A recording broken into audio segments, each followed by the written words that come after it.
Number 2, this is the control system here. Start, stop, film feed. We use film feed to pull the film through when we're setting the machine up. We have operator setup, where we can determine things like continuous packs or single packs, manual or auto feed, printer on or off, plain or pre-printed film.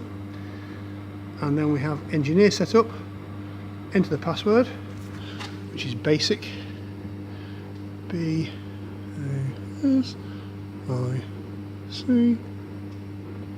There we are. So here we can alter the vertical seal time, horizontal seal time, wire drop delay, if you ignore that, or cycle delay time. So we can basically, between those times there and these temperatures here, we then get the perfect seal. So if I start the machine going, I'll go on the back here to the discharge conveyor. So here we can see one of the packs that's just come off. We've asked for 160 mil long.